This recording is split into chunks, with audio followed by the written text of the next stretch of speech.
Assalamualaikum warahmatullahi wabarakatuh. Shalom. Om Swastiastu, Namo Buddhaya, salam sejahtera untuk kita semua. Selamat malam kepada narasumber dan juga ABT Hero sekalian. Kami ucapkan terima kasih banyak atas kehadirannya. Perkenalkan, saya Seva Rimadanti, boleh disapa Seva, selaku fasilitator Z-Talk spesial yang akan membersamai ABT Heroes untuk membahas skill set engineer Indonesia untuk tembus pasar Australia. Tentunya bersama narasumber hebat kita, yakni Bapak Aji Broto Sukmono, selaku Project Manager and Economic Consultant di Multinational Engineering Consultancy di Port Western Australia. Luar biasa. Nah, IBT Heroes, sebelum kita memasuki acara inti, oke, mari kita cek sama-sama semangat dari IBT Heroes semua pada malam hari ini ya.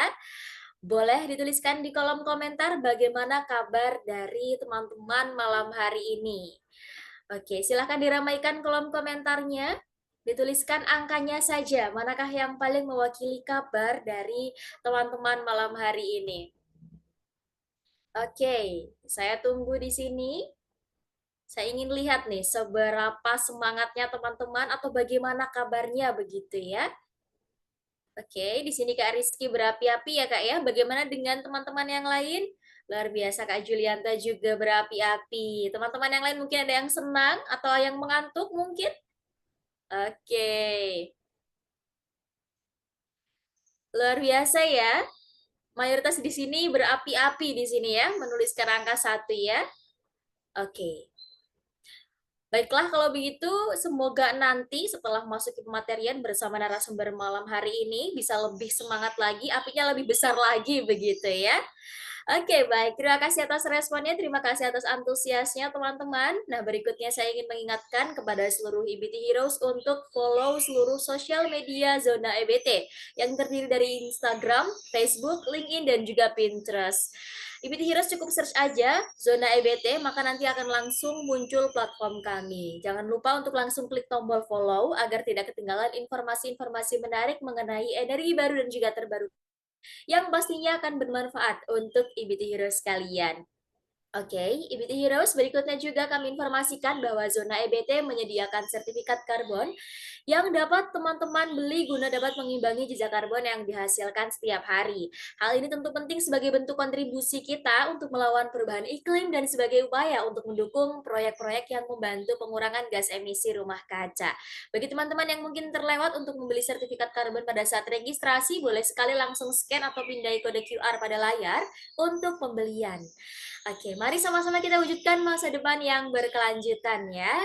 Lalu, EBT Heroes berikutnya masih ada yang seru-seru lagi dari zona EBT. Jadi teman-teman bisa mendapatkan hadiah yang seru dan juga menarik dari zona EBT kalau teman-teman berbagi cerita ketika mengikuti zona akademi termasuk talkshow malam hari ini. Caranya gimana? Oke, silahkan bagikan cerita kalian, bentuknya boleh foto atau video selama talkshow berlangsung di Instagram teman-teman masing-masing. Bentuknya Instagram story ya. Ceritanya boleh berupa ilmu atau materi yang dikemas secara kreatif dan juga menarik. Sebelumnya dipastikan dulu kalau teman-teman sudah mengikuti akun Instagram kami di @zona_ebt dan juga pastikan sudah join grup WhatsApp-nya. Untuk 3 peserta dengan cerita yang paling menarik dan juga kreatif akan mendapatkan hadiahnya. Silakan ditunggu pengumumannya nanti di grup WhatsApp dan juga Instagram kami ya. Untuk apabila nanti ada pertanyaan nih, silahkan diajukan melalui grup atau official WhatsApp Zona EBT. Ayo abadikan nomor kalian dan juga dapatkan hadiah serunya. Baiklah teman-teman, saatnya memasuki acara yang paling ditunggu-tunggu yaitu pematerian dari narasumber kita malam hari ini. Tetapi sebelum itu akan saya bacakan terlebih dahulu untuk rules dari Z-Talk kita malam ini. Yang pertama, peserta wajib mengenakan pakaian bebas rapi, kemudian mengganti nama dengan format nama, underscore, asal instansi. Bagi yang belum merename, boleh silakan direname terlebih dahulu. Kemudian wajib menonaktifkan mikrofon dan juga menyalakan kameranya selama talkshow berlangsung. Lalu mengaktifkan mikrofon ketika sudah dipersilakan oleh fasilitator. Kemudian peserta dilarang untuk mencoret-coret, membuat kegaduhan baik melalui chat maupun via mikrofon ya, atau bertindak tidak sopan di depan kamera selama acara talkshow berlangsung. Kemudian tentu saja peserta wajib mengikuti peraturan atau rules selama acara talkshow berlangsung. Oke, demikian untuk rules talkshow-nya sudah saya bacakan. Selanjutnya kita akan berkenalan langsung dengan narasumber yang luar biasa kita malam hari ini, yaitu Bapak Aji Broto Sukmono, selaku Project Manager and Economic Consultant di Multinational Engineering Consultancy Firm di Port Western, Australia. Oke, saat ini Pak Aji, oke, sebentar. Baik, saat ini Pak Aji menjabat sebagai konsultan di Mott MacDonald atau perusahaan yang bergerak di bidang konsultasi dalam hal manajemen, teknik, dan juga pembangunan seputar industri energi. Oke, beliau aktif berkarya dalam bidang energi, IT, dan juga finance selama lebih dari 5 tahun di Australia, Indonesia, Malaysia, dan Singapura. Selain itu, dengan keahliannya juga beliau pernah menjabat sebagai Power System Engineer di Maersk Consultancy. Luar biasa ya Pak Aji ini ya. Maka langsung saja kita sapa bersama ya. Oke, halo Pak Aji, selamat malam. Apakah sudah terhubung dan hadir bersama kami di sini? Halo, selamat malam semuanya. Terdengar Selamat suaranya? malam Pak Aji. Terdengar dengan jelas Pak Aji. Bagaimana kabarnya Bapak? Ya, baik dan masih dingin. Alhamdulillah baik ya Pak ya. Oke, mungkin beberapa di antara BT Heroes di sini ada yang sudah terlebih dahulu mengenal Pak Aji ya, karena waktu lalu menyimak ZI Talk tentang karir insinyur Indonesia di industri energi Australia. Nah, kali ini Pak Aji juga hadir bersama kita di ZI Talk, tetapi akan membahas skill set engineer Indonesia untuk tembus pasar Australia. Oke, kita bersama lagi dengan Pak Aji di sini ya. Oke, baik. Kalau begitu langsung saja, tak perlu berlama-lama. Pak Aji, disilahkan untuk memaparkan materinya Bapak. Oke, mungkin aku share screen ya. Boleh, silahkan Pak. Oke, kelihatan? Sudah terlihat. Oke, ya, selamat malam teman-teman. Semoga yang waktu itu udah pernah ikut nggak bosen. Karena materinya sebetulnya ada beberapa yang nanti bakal diulang ya, kayak gitu. Tapi intinya sih apa namanya untuk yang kali ini aku mau coba lebih detailin lagi. Sebenarnya skill set spesifik apa sih yang diperluin kalau misalkan apa teman-teman di sini misalkan ada minat ya, baik yang fresh graduate maupun yang sudah berpengalaman, mungkin yang berpengalaman apa namanya 5 tahun, 10 tahun, itu juga masih bisa, masih sangat bisa untuk kalau misalkan teman-teman mau pindah ke apa namanya, pasar tenaga kerja di Australia, kayak gitu. Karena sebenarnya ya, menurutku yang aku lihat selama ini, baik fresh graduate maupun teman-teman yang udah berpengalaman, mmm, sebenarnya tuh apa yang dipelajari di kuliah di Indonesia, itu tuh adalah skill-skill yang sebetulnya akan kepakai, kayak gitu, di Australia terutama. Mungkin kalau teman-teman di sini ada yang bekerja di, apa namanya, developer atau yang bekerja di, sistem operator di Indonesia, kayak gitu, mungkin kadang-kadang merasa kayak kalau materi yang diajarkan di kuliah, kayak gitu, itu antara overkill, terlalu kompleks, atau misalnya materinya itu kayak nggak kepake-pake banget di dunia kerja. Nah, kalau misalkan teman-teman merasa seperti itu, nanti aku bakal bahas di sini sebenarnya gap-nya apa sih antara kondisi market di Indonesia versus kondisi market yang ada di Australia. Yang mana sebenarnya kalau di Australia itu aku boleh bilang bukan sesuatu yang maju-maju banget juga ya industri energinya ya. Karena kalau misalkan teman-teman bandingin sama Eropa Utara, itu jauh lebih maju di sana dibanding di Australia. Jadi Australia ini sebenarnya dia masih agak-agak sedikit a lot of room to develop lah, kayak gitu. Nah, mungkin tadi udah dikenalin sama Kak Seva, terus aku mau kenalan lagi. Jadi aku Aji, dulu kuliah di ITB S1 dan S2, lalu kemudian setelah lulus aku pindah ke perusahaan konsultan IT waktu itu sebelum masuk ke industri energi ya. Terus lalu pindah lagi jadi product manager. Jadi awal karirku itu ada di bidang IT sampai akhirnya ditarik ke Maersk Consultancy, itu juga perusahaan Australia waktu itu tapi masih based di Indonesia. Jadi masih kerja secara WFH dari Indonesia sampai sekarang pindah ke Mott MacDonald di Perth, Western Australia gitu. Lalu selama ini saya sering kerja itu kebanyakan sama developer dan sistem operator, terutama di Western Australia itu kan banyak perusahaan tambang ya di sini. Jadi mostly kerja sama perusahaan tambang juga. Oke, nah, mungkin sebelum kita mulai, aku mau nanya dulu nih ke teman-teman biar mungkin sedikit lebih interaktif ya. Nah, kalau misalkan teman-teman ditanya kalau kerja di Australia yang teman-teman pikirin tuh apa sih? Mungkin boleh jawab di chat, yang ada di benak pertama teman-teman tuh apa kira-kira?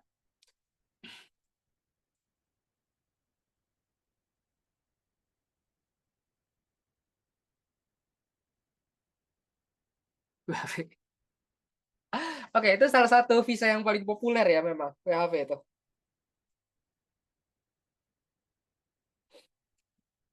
Ada lagi? Ada yang mau bilang mungkin biaya hidupnya mahal? Kayaknya itu biaya hidup mahal itu salah satu yang paling sering aku terima sih ininya, apa namanya, komentarnya gitu. Kayak, ya percuma penghasilannya gede tapi pengeluarannya juga gede. Nah, sebenarnya, aku cuma mau bilang kalau masalah itu ya, sebenarnya pengeluaran gede itu kan dia ada ininya juga ya, ada kualitas juga yang kita beli gitu. Kayak misalkan daging gitu, harga daging mahal, tapi ya sebagai gantinya dagingnya itu memang benar-benar berkualitas. Contohnya kayak gitu. Dan gak heran juga kalau misalkan teman-teman lihat di indeks-indeks, Australia itu termasuk salah satu negara yang yaitu selalu ada di atas quality of life-nya kayak gitu. Ya jadi harga mahal yang kita bayar itu sebanding sama um, udara bersih yang kita hirup, sebanding sama makanan sehat yang kita makan, sebanding sama tingkat stres kita yang nggak stres-stres banget, kayak gitu.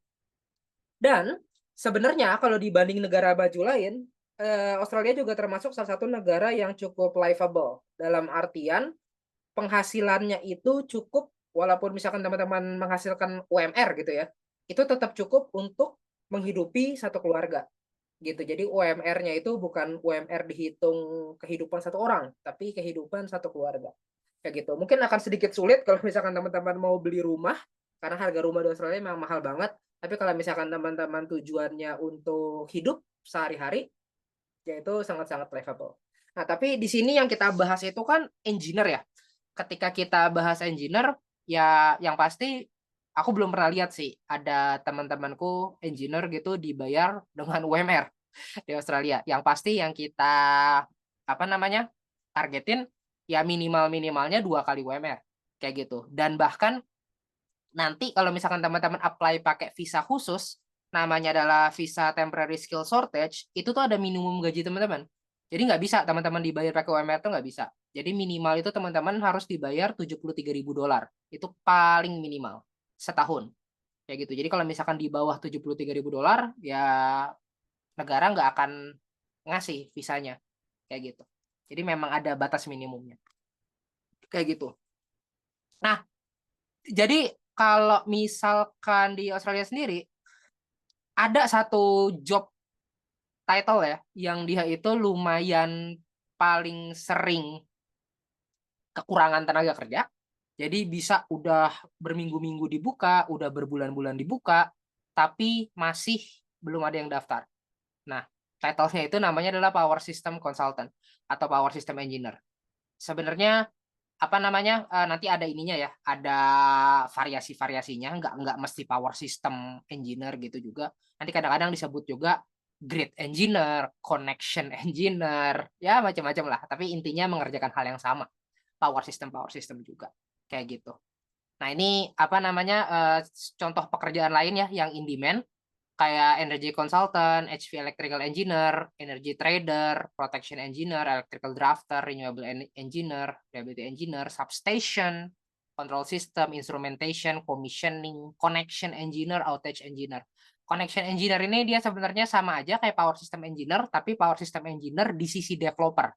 Sementara kayak outage engineer itu dia itu power system engineer juga, tapi dia di sisi sistem operator, di sisi PLN-nya gitu. Kalau yang satu di sisi pembangkitnya yang punya pembangkit, yang satu lagi di sisi PLN ya gitu. Tapi kerjaannya mirip-mirip lah.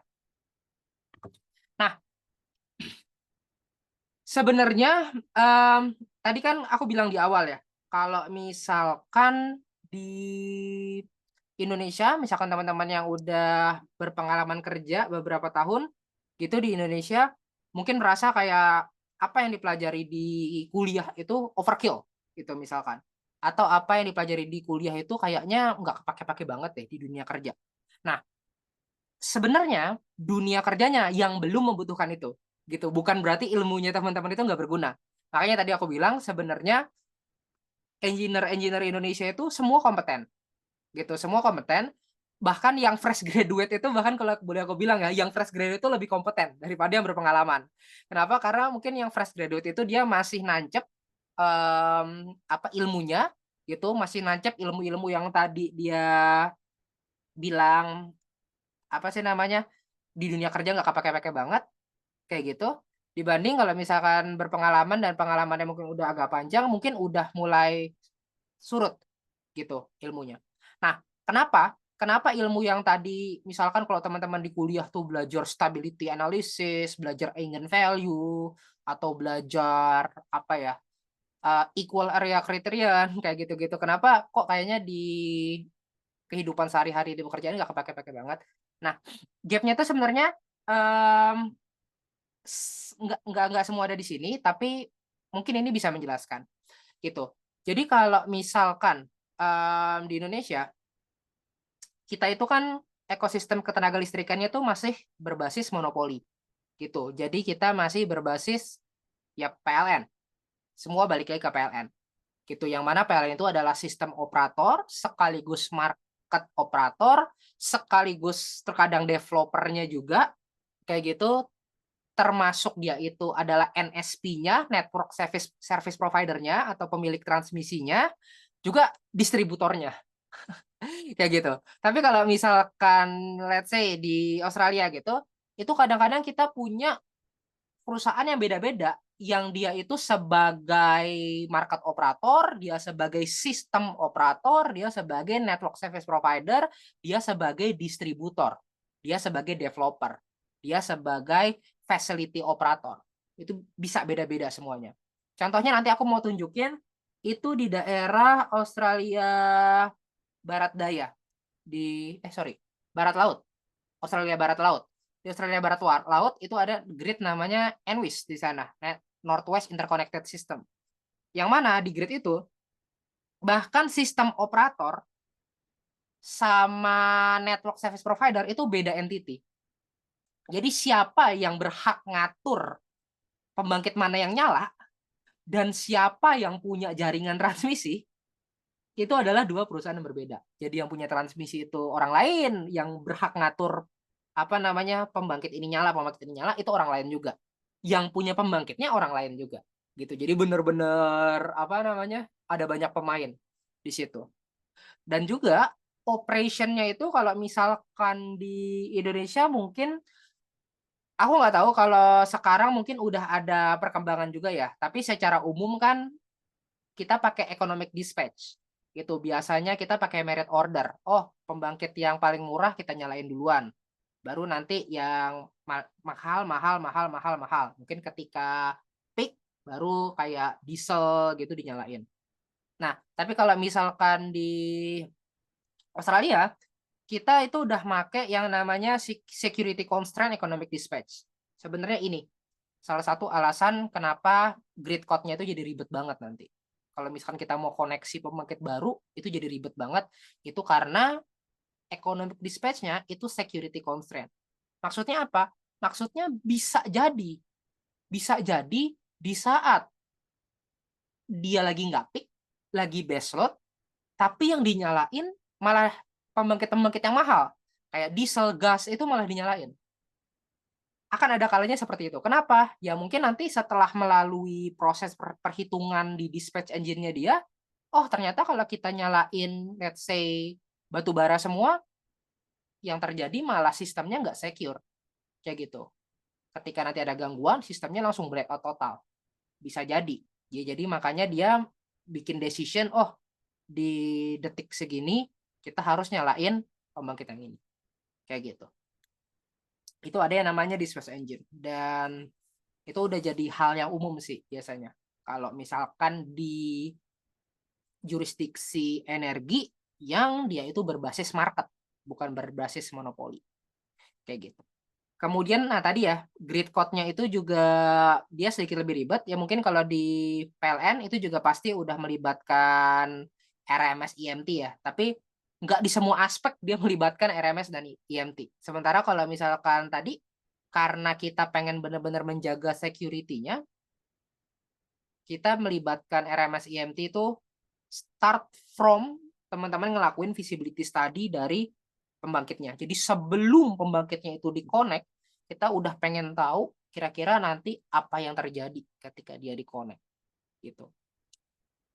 Dan yang bikin ribetnya lagi, mungkin kalau misalkan di Indonesia belum banyak yang berbasis inverter, rata-rata masih berbasis synchronous machine, uap, gas, diesel, hidro, geothermal, itu semua kan mesin berputar.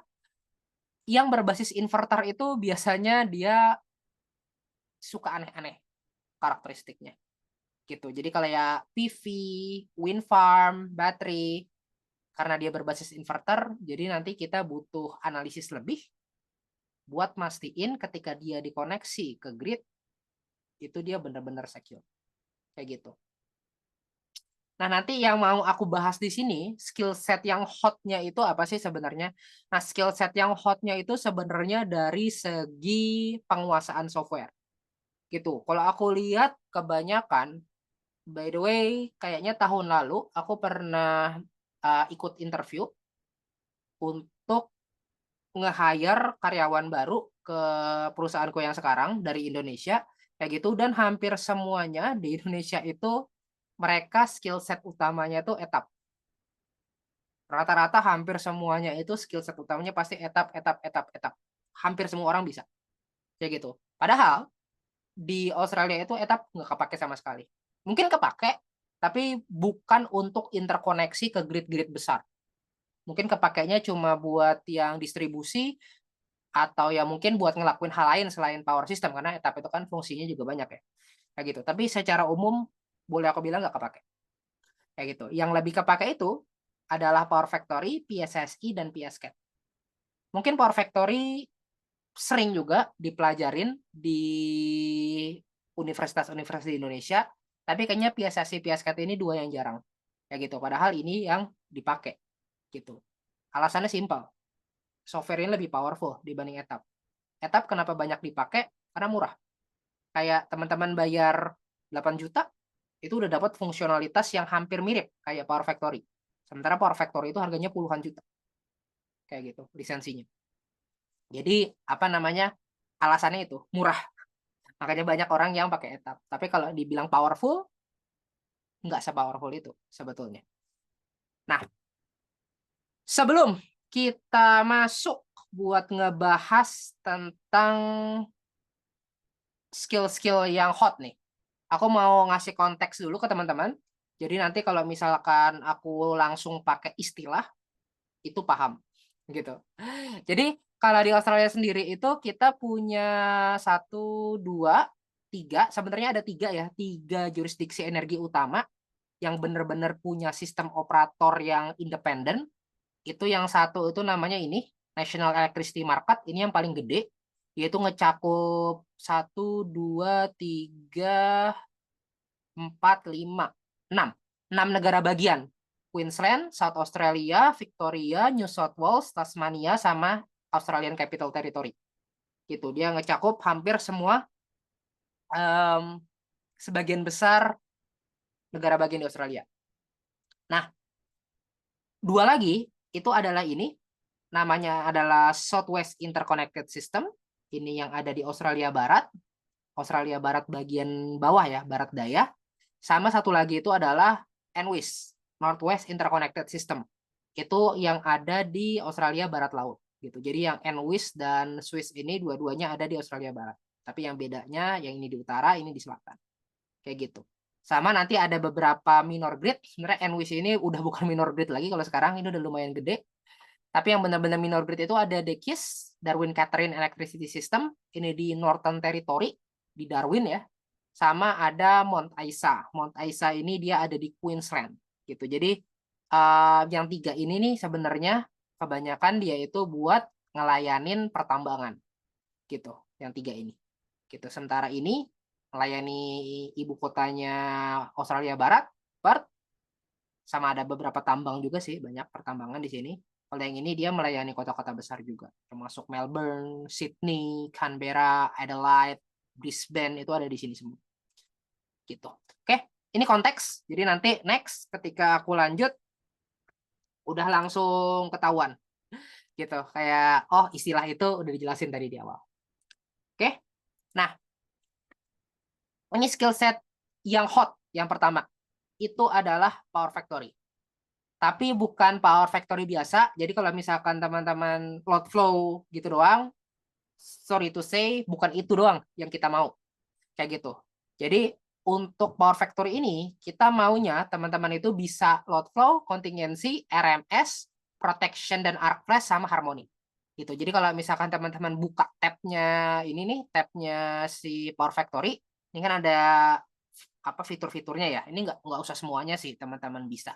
Yang paling penting itu ini, contingency, RMS EMT, protection arc flash, sama power quality dan harmonic gitu. Sama load flow satu lagi. Jadi 5 fitur yang teman-teman harus benar-benar kuasai. Itu basicnya. Basic biar teman-teman bisa jadi junior engineer gitu. Junior engineer harus bisa fitur-fitur itu. Nah, kenapa sih si Power Factory ini hot banget? Karena Power Factory ini nanti dia bakal dipakai baik sama developer maupun sama sistem operator. Buat apa? Utamanya itu buat analisis compliance terhadap grid code.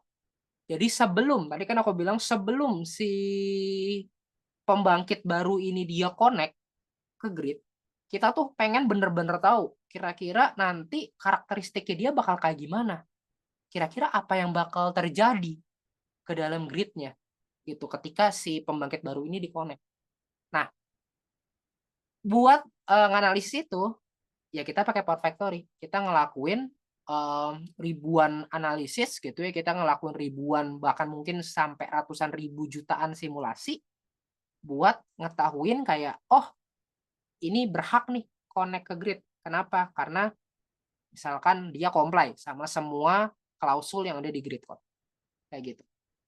Jadi basic skill yang harus teman-teman bisa itu tadi load flow, contingency, RMS dynamic, protection, arc flash, sama harmony. Nah, advance skill-nya, nah ini yang disukai. Jadi kalau misalkan teman-teman bisa basic skill, ya itu bisa jadi junior engineer. $73.000 setahun. Kayak gitu. UMR-nya engineer. Kayak gitu. Tapi kalau misalkan teman-teman mau lebih dari $73.000 per tahunnya, misalkan teman-teman mau six figures gitu, mau $100.000 setahun, ya teman-teman harus nguasain advance skill-nya juga. Di situ ada DPL, Disk Silent Programming Language, DSL, Disk Silent Simulation Language, sama scripting with Python. Kalau teman-teman bisa scripting pakai Python, ya mungkin DPL-nya nggak bisa, masih diampuni lah. Nggak terlalu penting juga. Kayak gitu. Nah, jadi DSL itu tuh yang kayak ini teman-teman. Jadi kalau misalkan kita mau apa namanya modelin suatu inverter ya, karena tadi kan banyak ya yang namanya inverter based generation kalau di Australia secara umum udah mulai banyak. Jadi nanti kita bakal modelin bener-bener si perangkat-perangkatnya ini, controller-controllernya kayak gitu. Kita modelin si controller-controllernya biar nanti kita tahu kira-kira responnya dia kalau misalkan jadi koneksi ke grid nanti ada event kayak gini, ada event kayak gini, ada event kayak gini, kira-kira bakal kayak gimana sih? Apakah bakal masih comply sama grid code atau enggak? Gitu. Jadi ini DSL sama scripting with Python itu salah satu yang paling penting di hot skill ini. Kalau untuk scripting with Python ya jelas ya, karena kita nanti simulasinya nggak cuma satu dua, nggak bisa tuh kita ngeklik satu-satu. Oh, pencet run apa initial condition, terus kita run, tungguin, initial condition, run, tungguin, nggak bisa. Itu kayaknya baru 3 bulan baru selesai studinya. Sementara deadline-nya kayak cuma 2 minggu gitu. Jadi kita scripting dan nanti dari scriptnya itu auto analisis kalau bisa. Jadi langsung analisis, oh ini comply, langsung lanjut. Oh ini comply, langsung lanjut. Kayak gitu. Oh ini nggak comply, kita tandain. Oh ini nggak comply, kita tandain. Kayak gitu. Dan skripnya jalan, kita tinggal tidur. Besoknya kita lihat lagi. Oh, masih jalan skripnya, kita tinggal tidur lagi. Besok kita lihat lagi. Gitu. Jadi manusianya memang benar-benar cuma buat analisis saja, bukan buat ngelakuin simulasi satu persatu. Enggak, itu kelamaan.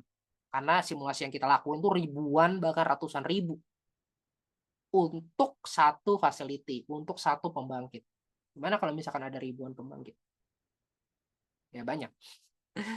Itu makanya harus secara smart di scripting. Oke, dan Power Factor ini dia standar ya, dia standar yang dipakai di Western Australia sama di Northern Territory. Jadi di NWIS, di Swiss sama di The Case itu semuanya ini software standarnya itu pakai Power Factory gitu. Jadi yang ada di sini nih, ini The Case, Swiss sama NWIS, mereka ini sistem operatornya pakai standar Power Factory.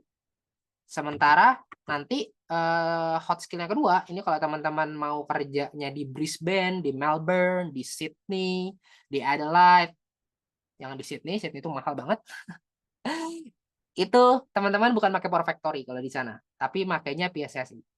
Nah, sebenarnya yang ada di timur itu, yang ada di East Coast, yang ada di Melbourne, Sydney, Brisbane, Adelaide, itu lowongan kerjanya lebih banyak. Kenapa? Karena daerah situ lebih banyak pembangkit-pembangkit barunya. Daerah situ lebih banyak penduduknya gitu. Jadi kalau misalkan teman-teman bisa PSSI, kalau misalkan tujuan teman-teman adalah pengen kerja di Australia top, ya teman-teman nggak ada spesifik. Oh, Australianya mau ke Western Australia. Oh, Australianya mau ke Darwin, mau ke Northern Territory. Nggak ada spesifik kayak gitu. Change paling gede teman-teman adalah belajar PSSI. Teman-teman bisa keterima di Brisbane, teman-teman bisa keterima di Melbourne, teman-teman bisa keterima di Sydney, tapi jangan mau di Sydney, teman-teman bisa keterima di Adelaide. Kayak gitu. Ini yang dipakai sama kayak Power Factory, gitu. Utamanya adalah load flow, contingency, sama RMS dynamic. Dan sama, kita bakal ngelakuin banyak simulasi. Jadi yang harus dikuasain juga advance skill-nya di sini adalah teman-teman bisa scripting PSSI pakai Python. Kayak gitu. Oke. Nah, lalu berikutnya adalah PSCAD. Ada teman-teman yang pernah dengar PSCAD di sini? Ada yang pernah make mungkin? Belum ada. Oke. Saya belum. Jadi PSCAD itu adalah ini ya, apa namanya? Software untuk power system study juga. Tapi dia itu memang jagonya itu di EMT, electromechanical transient. Kayak gitu. Jadi kalau misalkan apa RMS itu mungkin kan dia cuma bisa skalanya itu milisecond lah ya. Skalanya milisecond. Jadi time step-nya itu milisecond. Tapi kalau misalkan EMT itu mungkin skalanya bisa sampai microsecond. Kayak gitu. Dia lebih powerful. Power Factory sebenarnya bisa. Aku nggak tahu etap itu bisa atau enggak ya.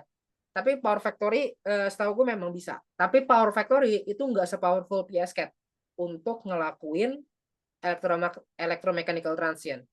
Kayak gitu. Dan PSCAD ini dia kepake di semua energi jurisdiction.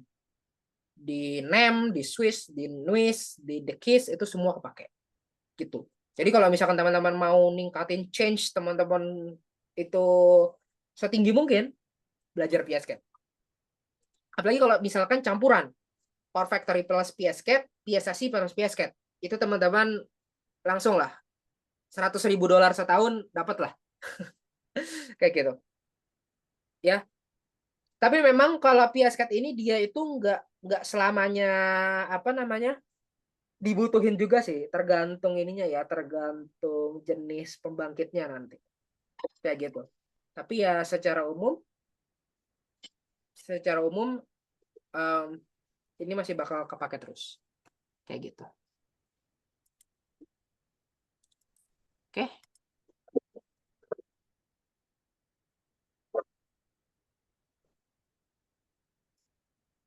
Oke. Next. Nah, tadi kan udah power system analisis toolnya ya. Sekarang kita agak bergerak mundur. Bergerak mundur ke sebelum kita punya ide, kita mau bangun apa. gitu. Jadi biasanya kalau kita belum punya ide, kita masih pre-feasibility study ya, kita masih melakukan investment analysis. Itu sebenarnya kalau di Western Australia itu dia lebih senang pakai Plexos sih. Tapi Homer, Plexos, atau misalkan teman-teman punya apa namanya software-software yang bisa untuk melakukan investment analysis ya, itu juga kepake. Gitu kenapa? Karena di Australia itu dia banyak yang tergolong itu sebagai minor grid. Minor grid itu grid yang kecil, kayak Enwis, Tekis, Mount Isa, itu termasuk grid-grid yang kecil, sama microgrid. Biasanya kalau pertambangan-pertambangan gitu yang ada di tengah-tengah out of nowhere, itu biasanya dia punya gridnya sendiri. Kayak gitu. Dan mereka juga dituntut sama pemerintah untuk melakukan dekarbonisasi gitu. Jadi cara dekarbonisasinya gimana ya? Mereka beralih ke energi listrik. Dan kebetulan juga di Australia ini karena dia tanahnya luas dan juga apa namanya? Dia itu cenderung daerahnya kering ya. Ini ada dan gak ada gunung. Nah, itu penting. Jadi dia itu best place untuk menempatkan renewable energy, terutama solar sama wind. Dia itu best place banget di sini. Kenapa? Kering, nggak ada gunung, berarti anginnya kenceng, mataharinya terik, buat manusia nggak bagus, tapi buat energi bagus. Kayak gitu. Dan perusahaan tambang, mereka dengan senang hati untuk melakukan dekarbonisasi. Nah, contohnya ini, kalau misalkan teman-teman lihat yang gambar di kiri ini, ya ini gambar truk listrik ya, teman-teman. Jadi di pertambangan itu sekarang udah mulai banyak truk-truk itu, dia diganti jadi truk listrik. Jadi bukan cuma mobilnya aja yang listrik, tapi truknya juga listrik gitu. Terus yang di kanan ini adalah gambar renewable energy hub. Jadi kadang-kadang ada titik-titik hotspot gitu yang mana efisien banget kalau kita bangun wind atau solar di sana, itu dibeli dan juga setiap orang bisa investasi di situ. Jadi dia tuh kayak Silicon Valley tapi untuk wind sama solar gitu. Jadi kayak tempat berkumpulnya investor-investor yang mau investasi di renewable energy di satu tempat. Karena itu misalkan itulah tempat yang paling efisien gitu contohnya. Oke. Jadi untuk melakukan investment analysis ini juga dia hot skill juga nih. Banyak dibutuhin juga. Kayak gitu. Nah, lalu tadi kan aku banyak ngomong Python, Python, Python ya. Karena sebenarnya advanced level Python itu sangat dibutuhkan di energi industri Australia secara umumnya. Itu kenapa? Karena terkadang ada beberapa masalah yang dia itu nggak bisa diselesaikan cuma dengan kita pakai software-software yang ada di pasaran. Atau software-software yang ada di pasaran itu dia cuma sebagai jembatan, cuma sebagai bridging-nya aja. Kayak gitu. Tapi nggak bisa kita nyelesain masalah yang ada di sini murni pakai software-software yang ada di pasaran itu. Gitu. Jadi terkadang kita butuh untuk bikin software sendiri. Nah, ini aku ngasih contoh permasalahannya di sini. Jadi misalkan teman-teman di sini itu mau melakukan desain harmonic filter. Harmonic filter itu kan ribet ya. Ada banyak parameternya kan. Entah teman-teman naikin parameter A, parameter B, parameter C. Tapi gimana caranya biar teman-teman bisa dapat harmonic filter yang paling efisien, paling murah, tapi juga memenuhi standar grid code. Gitu gimana ya? Berarti kan di sana harus melakukan optimisasi. Pakai software apa?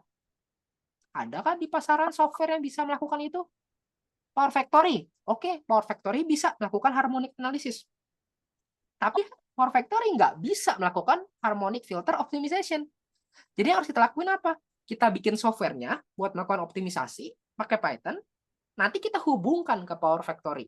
Jadi kita melakukan harmonic analysis di Power Factory, tapi untuk optimisasinya kita punya software sendiri. Gitu. Begitu juga kalau misalkan kita mau tuning. Jadi nanti kalau misalkan di Australia itu kita ada namanya R2 Studies. R2 Studies itu dia melakukan penyamaan antara model yang ada di komputer, model Power Factory, kita bandingkan sama kondisi nyata di lapangan. Hasil pengukuran di lapangan kayak gimana. Jadi model sama lapangan itu harus mirip. Nah, kalau misalkan nggak mirip gimana? Kalau nggak mirip, parameter yang ada di Power Factory-nya kita tuning. Kita ganti-ganti parameternya sampai mirip sama yang ada di lapangan. Nah, kalau kita harus ganti-ganti parameter, seberapa lama? kita ngelakuinnya. Itu bakal lama banget kayak gitu. Jadi yang kita lakuin adalah ya kita otomatisasi tuningnya gitu. Kita otomatisasi tuningnya, kita apa namanya atur-atur parameternya secara otomatis kayak gitu. Terus juga misalkan tadi ya karena dia itu sifatnya energy market, jadi kita juga perlu nih gimana caranya kita prediksi wholesale electricity price. Dengan cara apa? Dispatch engine ini kita tiru gitu. Jadi dispatch engine kita tiru, nanti kita ngelihat oh kira-kira di jam segini kira-kira ya, nggak pasti, nggak ada yang pasti. Generatornya nyala tuh ini harganya segini. Berarti kalau misalkan kita sebagai pemilik baterai, kita jual atau kita beli energinya. Kayak gitu. Jadi udah kayak trading saham aja teman-teman. Dan itu memang ada pekerjaannya tersendiri. Namanya energy trader di sini. Kerjaannya ya kayak trading saham. Bedanya bukan saham tapi energi. Itu bener-bener listrik. Dan itu juga salah satu yang in demand. Terutama di NEM sana ya. Di timur sana. Itu sangat-sangat on demand. Kayak gitu. Terus juga balik lagi tadi optimisasi. Misalkan kita mau, tadi kan ada yang namanya security constraint ya. Security constraint economic dispatch. Kita pengen si sistemnya ini secure, tapi kita juga pengen in the same time kita bisa deliver energi sebanyak-banyaknya. Jadi kita butuh batasan yang optimal. Batasan yang optimal yang mana kalau misalkan kita ngirim energi lebih sedikit dari itu, kita rugi. Tapi kalau kita ngirim energi lebih banyak dari itu, sistemnya nggak secure. Jadi ada sweet spot-nya. Jadi kalau misalkan kabel, let's say kabel yang dia itu kapasitasnya 200 megawatt, gitu, ratingnya 200 megawatt, ya mungkin kita nggak ngirim 200 megawatt. Mungkin nanti kita ngirimnya berapa megawatt, kayak gitu. Atau misalkan nanti kita pakai metode-metode yang advance, kayak dynamic line rating atau gimana, ya itu juga sama, dihitung pakai si software-software yang kita bikin sendiri ini, gitu. Karena kenapa di pasaran belum ada, dan itu banyak, kebutuhannya banyak, gitu. Nah mungkin kalau misalkan teman-teman tertarik, di sini by the way aku sempat ngupload juga nih portofolioku. Jadi sebenarnya masalah-masalah seperti apa sih yang biasa dihadapi di industri energi Australia? Mungkin aku sekedar share-share dikit di sini. Nah, di sini yang pernah aku lakuin adalah misalkan ini ya. Di sini ada kapasitor size optimization. Jadi nentuin kapasitor yang paling optimal gitu. Jadi kalau misalkan lebih gede dia nanti entah nggak bisa dipasang atau kemahalan. Tapi kalau lebih kecil, masalah utamanya yaitu reactive power compensation itu nggak bisa terselesaikan. Gitu. Jadi ada titik optimalnya, ada sweet spotnya. Itu yang kita cari. Gitu. Terus nanti di sini ada juga tadi ya, yang harmonic filter design itu yang aku bilang parameternya ada banyak. Gimana caranya kita minimalisir? Itu minimalisir cost-nya, minimalisir harmonic distortion-nya, tapi kita maximize, let's say misalkan um, ininya kemampuan dia ngeredam harmoniknya, misalkan kayak gitu. Ya, banyak sih. Ini nanti misalkan teman-teman mau lihat, aku sertakan linknya juga di PPT. Nanti bisa coba lihat sebenarnya tipikal masalah-masalah seperti apa sih yang dihadapi di Australia gitu sampai kita butuh bikin software kita sendiri. Dan kenapa itu jadi hot skill yang in demand banget. Kayak gitu. Oke. Ya, nanti linknya bisa diakses di sini ya. Di bit.ly ini. Atau ya scan ini aja. Scan apa namanya QR code. Gitu. Oke. Sekian kalau dari aku. Jadi itu 5 hot skill yang kepake banget di industri energi Australia. Mungkin aku serahin lagi ke kakak MC buat sesi tanya jawabnya. Thank you. Oke, baik. Terima kasih banyak Pak Aji untuk pemaparan materinya. Ya, luar biasa. Jadi BT Heroes, demikian tadi presentasi materi dari Pak Aji ya. Nah, oke, berikutnya langsung saja kita memasuki sesi tanya jawab. Oke, jadi kepada Ibu Tihiro sekalian, apabila ada pertanyaan dapat langsung disampaikan di kolom chat atau dapat juga dengan raise hand terlebih dahulu dan juga menyalakan mikrofonnya. Oke, disilahkan Ibu Tihiro sekalian untuk dapat menanyakan pertanyaannya. Oke, di sini sudah ada yang raise hand dari Kak Rizky Putra. Disilahkan Kak untuk langsung menyalakan mikrofonnya. Oke, baik. Terima kasih banyak sebelumnya Kak Seva. Apakah suara saya sudah terdengar? Terdengar dengan jelas Kak. Baik, sebelumnya saya izin perkenalan. Saya Rizky Putraditya, baru lulus dari Fisika Universitas Diponegoro. Kebetulan saya juga salah satu antusias di bidang renewable energy karena pada saat kuliah juga saya sempat riset tentang superkapasitor untuk apa namanya panel surya. Terus juga untuk tugas akhir saya itu tentang geothermal ini apa eksplorasi geothermal. Dan saya ingin bertanya kepada Kak Aji, eh, saya memang ada planning untuk bekerja di luar negeri khususnya di Australia. Kalau dari Kak Aji sendiri, apakah saya minta saran dari Kak Aji lebih baik berkarir terlebih dahulu di Indonesia atau kita langsung mencoba langsung ke bekerja mencoba bekerja di luar negeri di Australia begitu.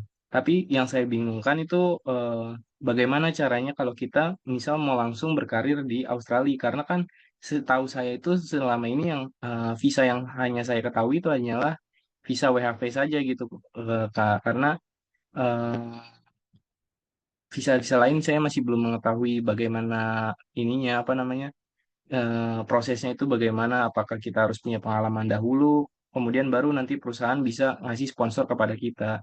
Gitu sih, saya minta sarannya dari Pak Haji aja gitu. Terima kasih Kak. Oke. Oke, layar aku kelihatan nggak, teman-teman? Oke, saat ini terlihat di working rights Pak. Ah, oke.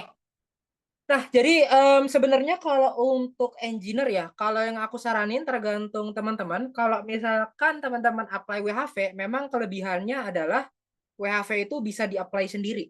Tapi aku jarang banget ngeliat WHV jadi engineer. Bukan nggak bisa, tapi jarang. Kenapa? Karena rata-rata WHV itu dia nggak eligible buat long term full time work gitu. Jadi kan kalau misalkan teman-teman engineer, perusahaan tuh susah juga loh nyari teman-teman. Jadi nyari engineer itu juga susah gitu. Jadi kalau misalkan teman-teman udah masuk ke suatu perusahaan, ya kalau bisa jangan resign lah. Kan kalau WHV kan ya terbatas kan. Misalkan kayak dalam waktu 1 tahun harus diperpanjang, tahun depannya diperpanjang, tahun depan lagi diperpanjang, maksimal 3 tahun.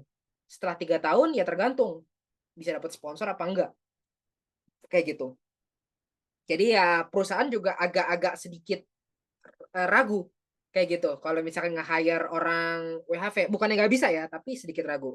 Nah, cara yang aku saranin sebenarnya ada dua, teman-teman. Yang pertama adalah teman-teman itu S2 dulu di sini. Jangan di Indonesia ya, di sini, di negara tujuannya atau ya spesifik di Australia. Nanti setelah teman-teman kuliah S2, lalu berikutnya teman-teman bisa apply temporary graduate visa gitu. Jadi teman-teman bisa apply temporary graduate visa dan itu employer mau buat nge-hire teman-teman. Kenapa? Karena temporary graduate visa itu adalah jalur menuju permanent residency. Jadi teman-teman, jadi perusahaan itu nggak apa namanya nggak beresiko lah buat nge-hire teman-teman. Karena teman-teman bisa di-hire secara permanen. Itu yang pertama. Nah, yang kedua adalah teman-teman pakai yang namanya skills in demand visa. Itu kebetulan adalah visa yang aku pakai juga. Tapi minusnya adalah pertama teman-teman itu harus masuk dalam core skills occupation list yang mana electrical engineer itu masuk ke core skill. Jadi memang skill yang dibutuhin sama pemerintah. Ini yang tadi ditanyain sama siapa aku lupa namanya Rizky ya. Tadi nanya siapa? Ya, Iya betul, Rizky Pak. oke.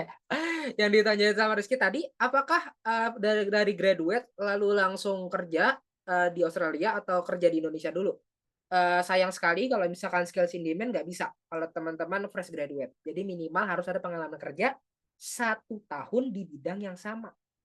Jadi saranku, kalau misalkan mau pakai jalur yang skills in demand ini, nggak mau pakai jalur sekolah, nggak mau pakai jalur S2, ya Rizky bisa coba-coba setelah lulus langsung aim pekerjaan-pekerjaan di bidang power system. Kayak gitu. Jadi nanti di tahun kedua atau mungkin setelah setahun bisa langsung apply ke perusahaan-perusahaan di Australia. Dan sebenarnya kalau untuk yang 482 ini lebih oke, karena tadi yang aku bilang, dia itu ada income threshold-nya. Jadi perusahaan nggak bisa ngegaji teman-teman di bawah 730 juta per tahun. Minimal banget teman-teman harus digaji 730 juta setahun. Gitu, nggak bisa di bawah itu. Kalau di bawah itu pemerintah nggak mau ngasih visanya. Gitu. Tapi kalau visa lain ya teman-teman digaji UMR juga kasarnya bisa. Gitu ya, walaupun tadi aku bilang UMR-nya mungkin bisa menghidupi satu keluarga. Tapi ya kenapa kalau bisa lebih tinggi lagi kenapa tidak kan? Gitu. Itu sih jawabanku. Demikian Kak Rizky, bagaimana? Apakah ada tanggapan lain Kak? Izin bertanya lagi Pak, kalau untuk yang core skill occupation list-nya itu bisa dilihat di mana ya Pak? Bisa aku sebentar. Sebenarnya di Google bisa sih. Tinggal sebentar. Nih ya. Nanti Rizky bisa searching di sini kayak gitu. Terus tinggal ini aja. Core skill occupation list. Ini nih.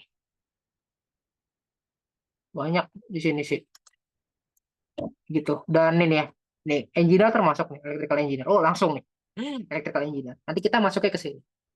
Kayak gitu.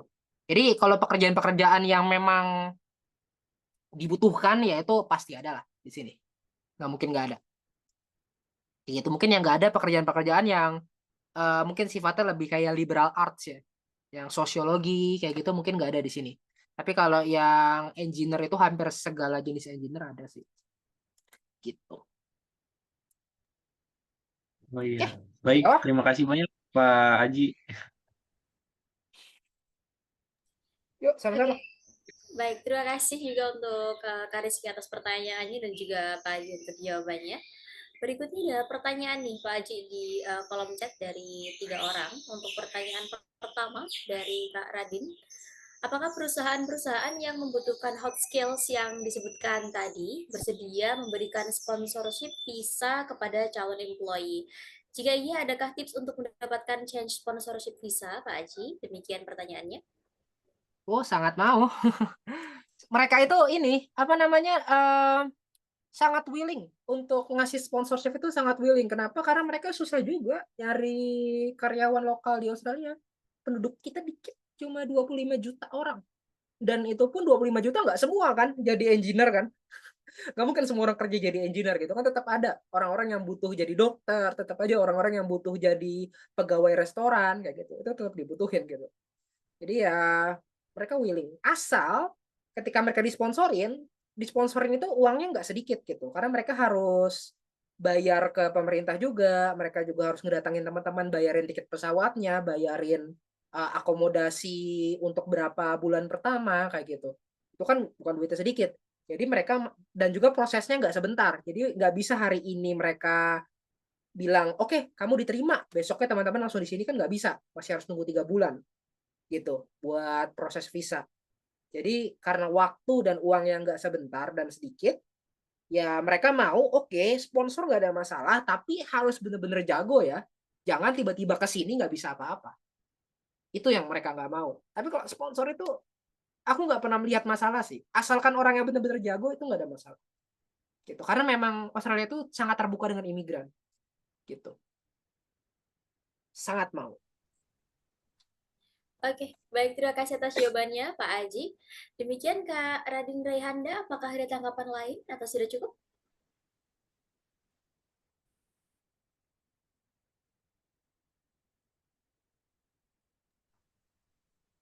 Oke, apabila masih ada tanggapan lain boleh dituliskan lagi ya, Kak Radin. Kita akan menuju ke pertanyaan berikutnya terlebih dahulu. Pertanyaan dari Kak Zahra Zakianisa. Halo Pak Aji, salam kenal. Bagaimana saya bisa mendapatkan info lowongan kerja Australia dan jika saya lulusan teknik otomasi bisa mendapatkan posisi apa saja begitu. Demikian pertanyaannya Pak Aji. Kalau lowongan kerja banyak ya di LinkedIn terutama.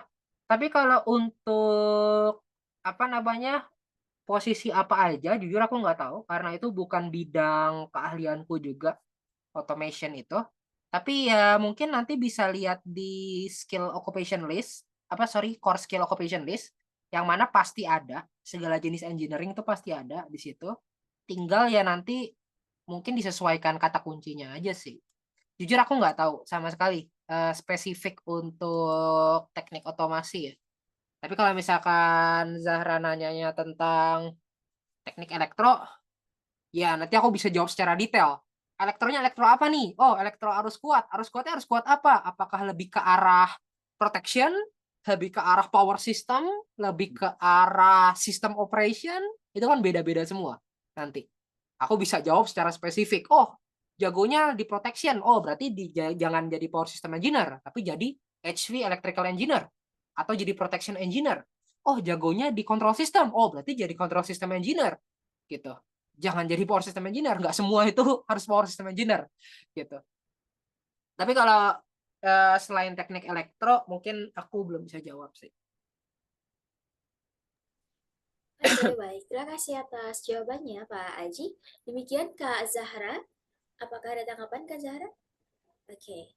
Tapi Pak, sekarang saya jadi energy analyst yang menangani GSG. Apa di sana ada opportunity untuk itu, Bapak? Confirm, greenhouse gas bukan?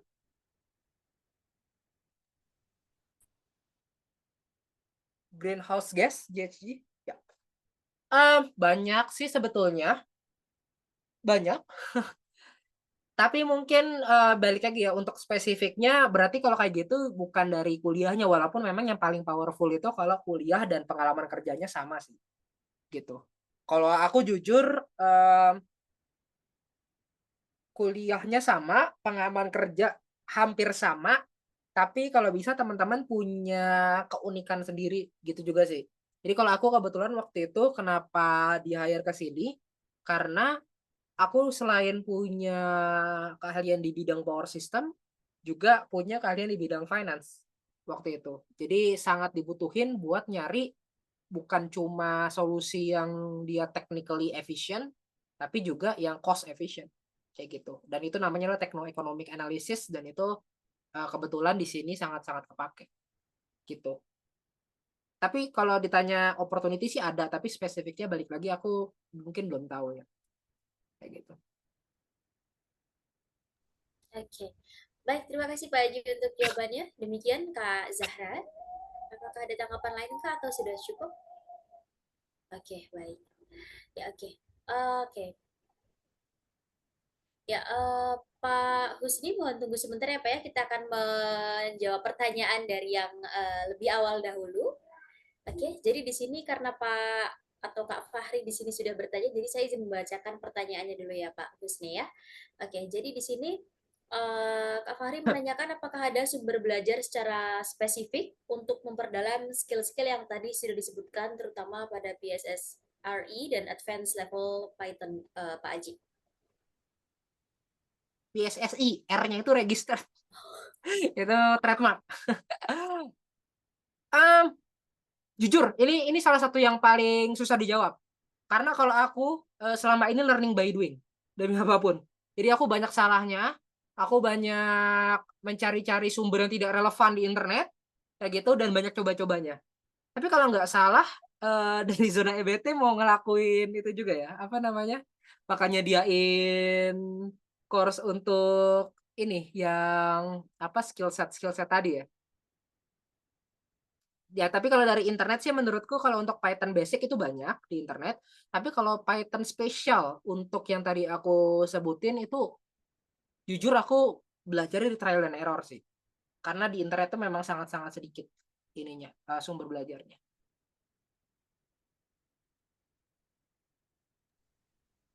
Oke, baik. Terima kasih Bapak untuk jawabannya. Ya demikian Kak Fahri, apakah ada tanggapan lain atau sudah cukup? Oke, sudah cukup Pak Haji ternyata. Oke, baiklah kita menuju ke pertanyaan berikutnya dari Pak Helmi. Izin bertanya untuk core skill occupation apakah bisa dipenuhi dengan atau saat menggunakan WHV? Begitu Pak Haji. Um, ada jawaban yang idealis, ada jawaban yang praktikal. Idealisnya ya pasti bisa, tapi jawaban praktikalnya susah karena biasanya kalau teman-teman yang WHV yang aku lihat mereka pekerjaannya juga time consuming, jadi agak-agak sulit untuk apa namanya, apalagi kalau kerjaannya nggak relevan ya, nggak ada hubungannya sama core skill yang mau di apa emban berikutnya, itu agak sulit sih. Jadi kalau menurutku ya yang paling oke jalurnya dibanding ngebet ke Australia dengan WHV gitu, tapi tujuan akhirnya sebenarnya pengen jadi engineer, menurutku jalur yang paling relevan itu adalah kerja dulu di Indonesia atau di negara lain.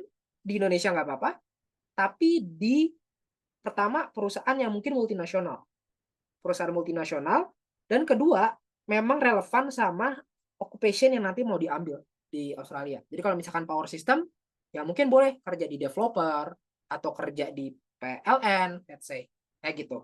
Kerja di industri yang nyambung. Baru nanti ketika nanti ke Australia, ya udah skor skillnya udah terpenuhi, nanti bisa disponsorin pakai visa temporary skill shortage, kayak gitu. Dibanding ngebet pakai WHV, berkorban 1 tahun 2 tahun, oke lah menurut.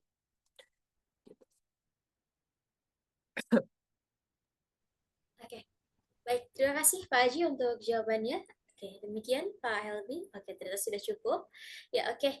Untuk berikutnya, oke, tadi Pak Husni ya Pak ya, mohon maaf menunggu untuk beberapa pertanyaan. Pak Husni, disilahkan tadi menyampaikan pertanyaannya. Iya, selamat malam Pak Haji, salam kenal. Saya Usni. Eh, Kenal. ya, saya mau nanya Pak, saya kan background dari teknik tenaga listrik. Saya pengalamannya di bidang power plant, combined cycle ya. Itu prospek di Australia ada nggak? Oke, sebenarnya kalau kita ngomong power plant, nggak semuanya di Australia itu inverter base juga sih.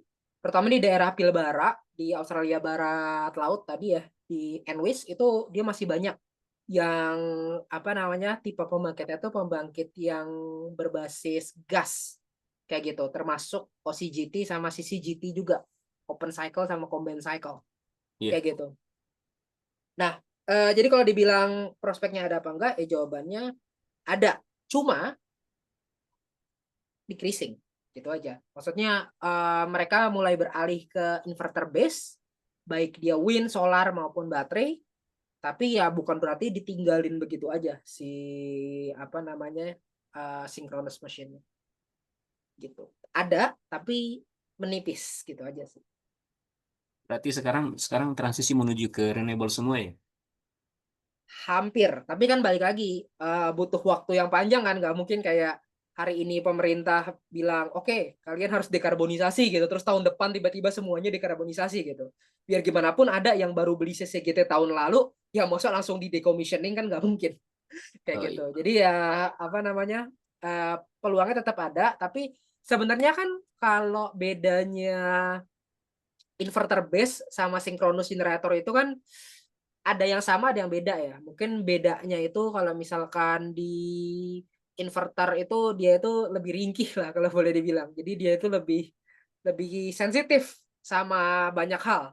Sementara kalau misalkan si synchronous generator itu mungkin dia lebih lebih tegar kayak gitu. Jadi secara analisis mungkin kalau misalkan tujuannya mau power system, ya power system untuk synchronous generator tuh lebih mudah dibanding untuk inverter base. Itulah kenapa mungkin dia nggak butuh engineer sebanyak engineer yang nanganin inverter base gitu. Berarti peluangnya umpama kalau saya mau bergeser ke renewable, eh, masuk ke sana berarti sama ya dengan posisi-posisi yang orang baru juga masuk untuk melamar ke sana ya. Iya dan enggak. Iya di bidang ininya, apa namanya, pengetahuan atas renewable-nya mungkin iya. Tapi kan balik lagi tadi, sebenarnya antara renewable sama sinkronus juga sebenarnya banyak yang sama kan, aspek-aspeknya kan. Iya. Ya yang namanya reactive power ya gitu-gitu aja, yang namanya active power gitu-gitu aja gitu. Nggak ada perbedaan konsep. Jadi ya apa, senioritasnya tetap dihargai. Bukan berarti harus, oh ini pengalamannya harus bener-bener renewable energy, ini nggak boleh nih pengalaman di apa Oh, namanya, sinkronus nih, nggak kayak gitu sih, tetap diakui, dan pengalaman iya. kerja tetap. Berarti ke prospeknya lebih ya, lebih, lebih, lebih daripada yang baru itu. Iya tetap tetap lebih dari fresh graduate tetap, tapi ya mungkin emang harus belajar lebih aja gitu. Iya. Oke, makasih Pak. Yuk sama-sama. Baik, terima kasih Pak Husni dan juga Pak Aji untuk diskusinya. Ya, berikutnya kepada Ibu Tihiros yang lain, peserta talkshow malam hari ini, apabila ada pertanyaan, disilakan untuk disampaikan kepada Pak Aji, mumpung masih ada sesi tanya jawab.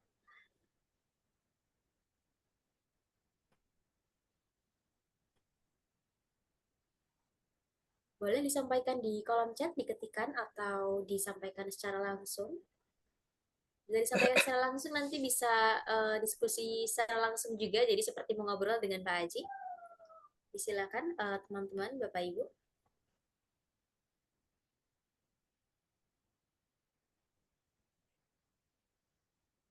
Kita tunggu sebentar Pak Aji.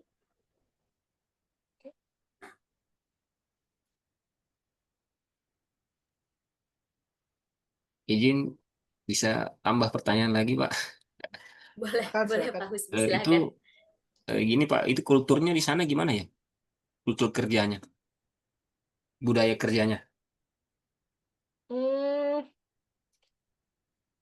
Kalau menurut saya sih gimana ya, orangnya lebih straightforward ya. Jadi jangan hard feeling kalau misalkan ada orang Australia tuh, terutama yang memang Eropa ya, yang keturunan Eropa, dia itu ngomongnya tuh the point banget gitu. Kalau jelek jelek, bagus bagus.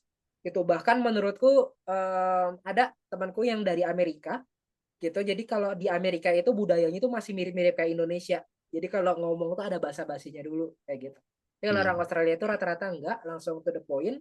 Jadi ya jangan hard feeling aja sih kalau misalkan tiba-tiba apa, ini jelek nih hasilnya.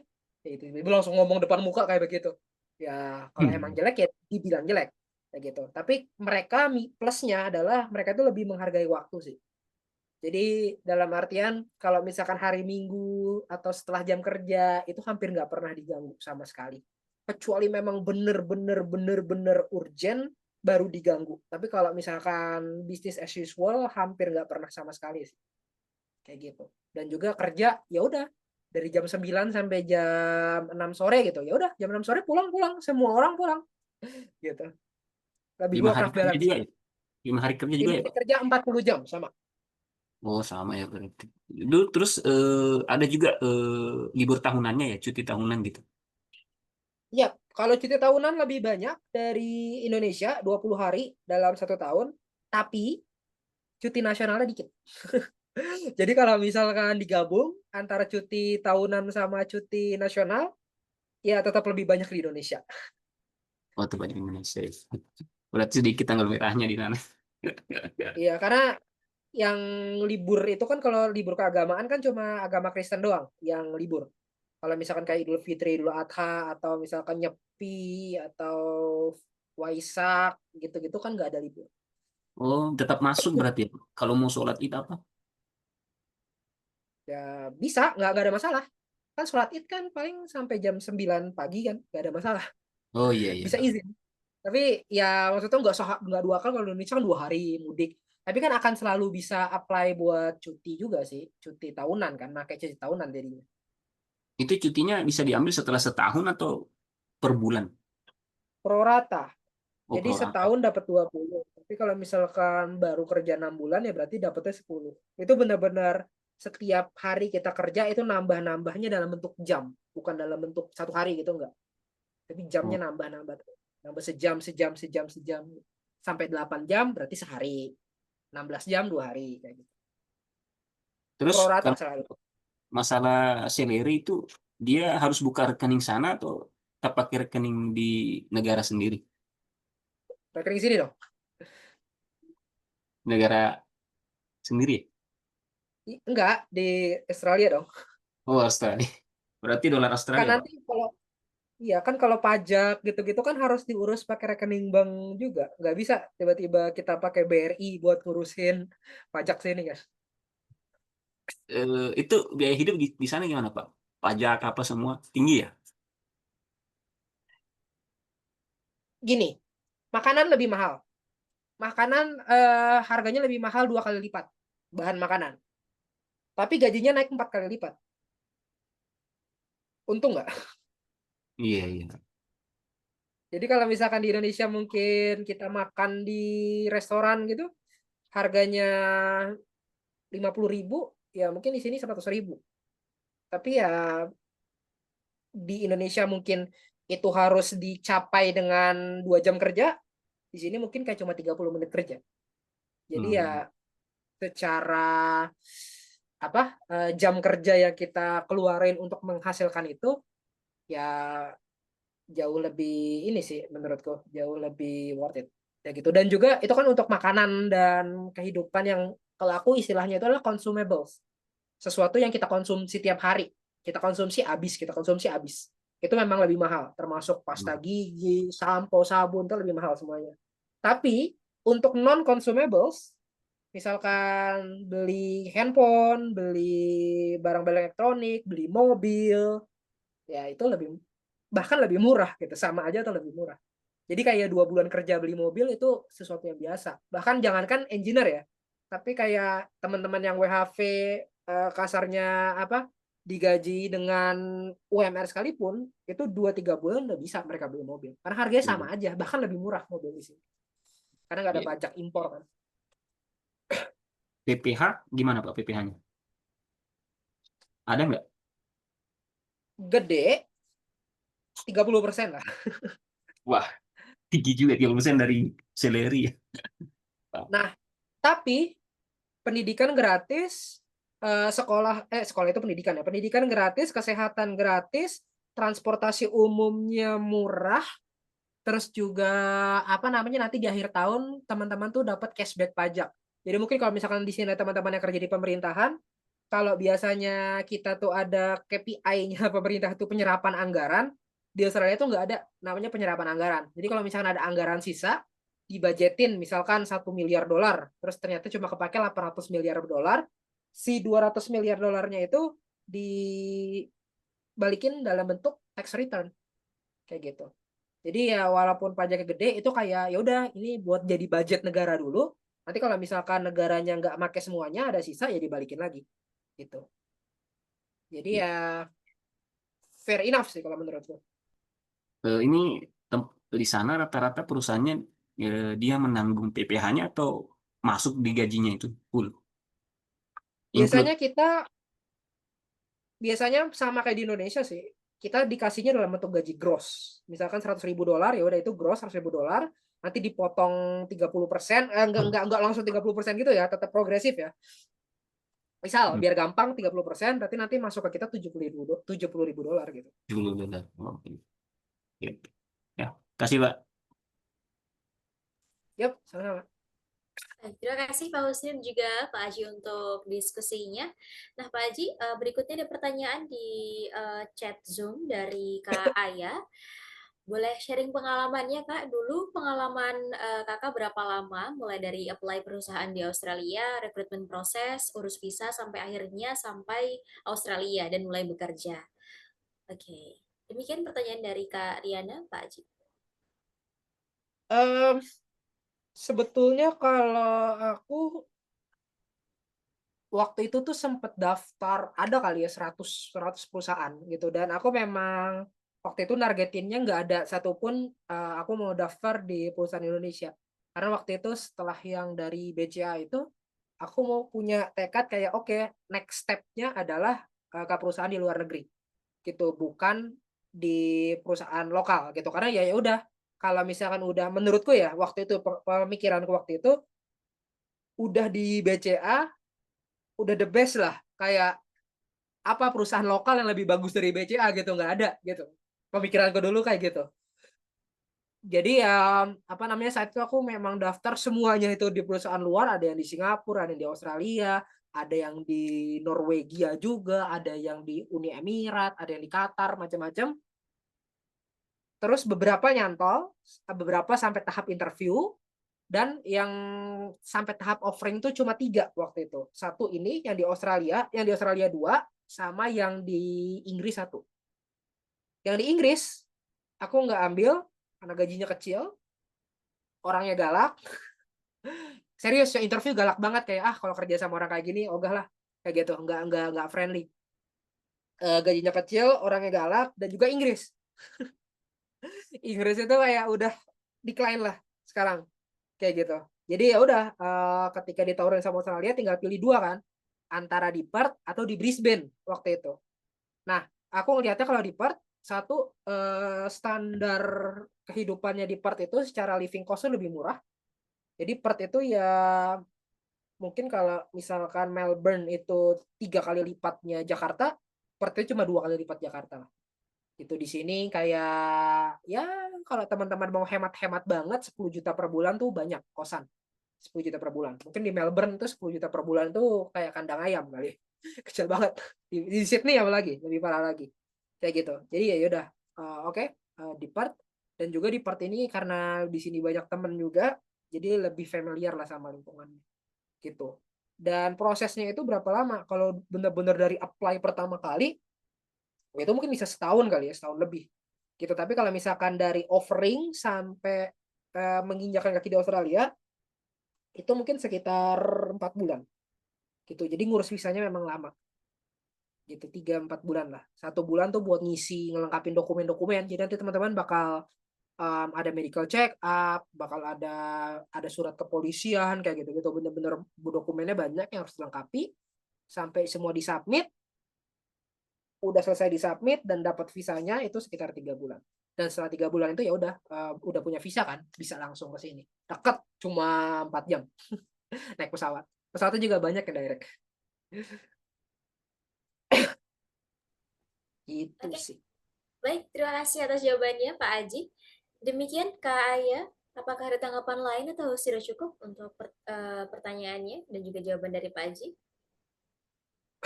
Oke, sudah cukup, Pak Aji? Oke, baik. Terima kasih juga kepada Kak Aya untuk pertanyaannya.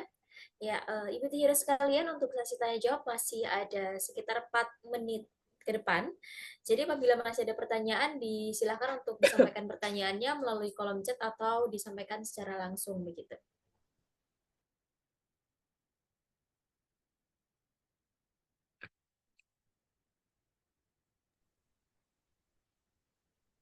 Boleh, disilakan Ibu Tihiros.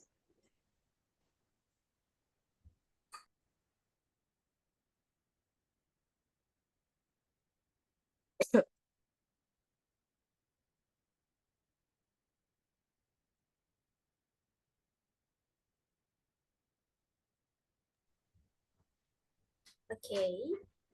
Apabila memang sudah tidak ada pertanyaan, maka dapat kita cukupkan saja. Atau bagaimana? Atau mau saya coba hitung sampai beberapa detik ke depan ya? Oke, nampaknya sudah tidak ada pertanyaan, Pak Haji. Oke. Baik, kalau begitu tadi pertanyaan dari Kak Ayam merupakan pertanyaan yang terakhir pada talkshow malam hari ini. Ya, oke, kami ucapkan terima kasih banyak untuk teman-teman yang sudah aktif bertanya. Dan juga tentu saja terima kasih banyak kepada Pak Aji yang sudah memaparkan materinya dan tentunya diskusi ya untuk menjawab pertanyaan dari teman-teman sekalian. Nah, oke, mungkin selanjutnya boleh kepada Pak Aji disilahkan untuk menyampaikan closing statement-nya Pak sebelum kita akhiri Pak.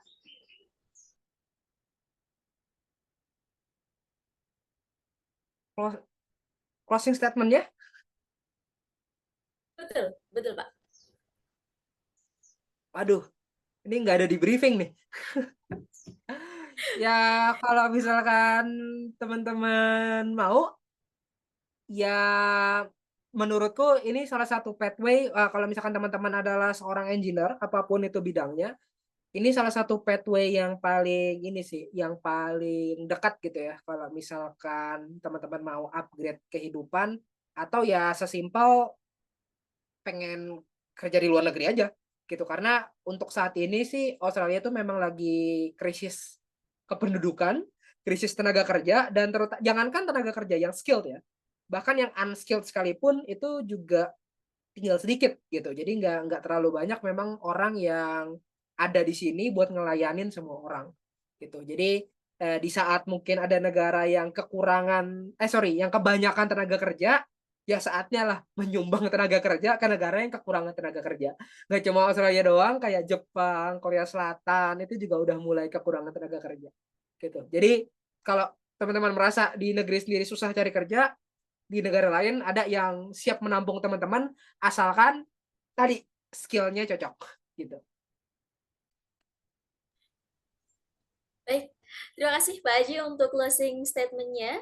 Ya, kami juga mengucapkan terima kasih banyak sekali lagi untuk Pak Haji, suatu kehormatan bagi kami karena Kakak telah meluangkan waktunya, karena Bapak mohon maaf telah meluangkan waktunya untuk berbagi materi, kemudian pengalaman begitu ya Pak ya, bersama kami malam hari ini. Nah, berikutnya untuk mengabadikan momen kita pada malam hari ini, langsung saja kita dokumentasi bersama. Jadi kepada IBT Heroes yang dapat menyalakan kameranya, disilakan untuk dinyalakan segera kameranya supaya dapat didokumentasikan. Oke, terima kasih Pak Uni. Kepada teman-teman yang lain disilakan untuk menyalakan kameranya. Oke, kita tunggu sama-sama sampai pukul 8.31 waktu Indonesia Barat. Oke, bagi yang hendak menyalakan kameranya, mungkin mau bersiap-siap dulu, disilakan. Masih ada waktu, sekitar setengah menit lagi.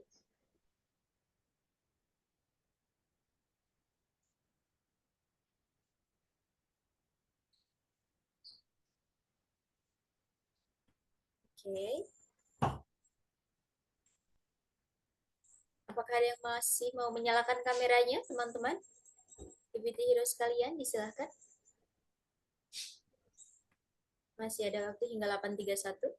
Oke, ternyata sudah 8.31, teman-teman. Baik, boleh silahkan tersenyum ke arah kamera, dilihat kameranya, akan saya bantu hitung dari sini. Oke, 1, 2, 3. Oke, sudah terdokumentasikan. Ya, baik. Sekali lagi terima kasih untuk Pak Aji atas semua ketersediaan waktu dan juga pemaparan materinya tadi. Apabila ada keperluan lain, kami silakan untuk meninggalkan ruang Zoom meeting ini, Pak Aji. Terima kasih. Semoga sehat selalu di Australia sana, Pak Aji. Sukses selalu, Bapak. Ya, terima kasih. Terima kasih Pak Haji. Oke, untuk IBT Heroes, jangan lupa. Oke, untuk berikutnya, terima kasih juga Bu Stefani. Oke, berikutnya IBT Heroes jangan lupa untuk cek kelas terbaru kami di website yang boleh dibantu untuk diganti slide-nya operator. Untuk Zitalk ada ditayangkan di YouTube ya, Kak Muhammad Hakim. Jadi nanti boleh dicari YouTube-nya Zona EBT. Untuk talkshow malam hari ini akan ditampilkan di sana. Jadi bisa disimak di YouTube. Begitu. Oke, baik. Ya, jadi IBT Heroes jangan lupa untuk cek kelas terbaru kami di website yang telah ditampilkan di layar.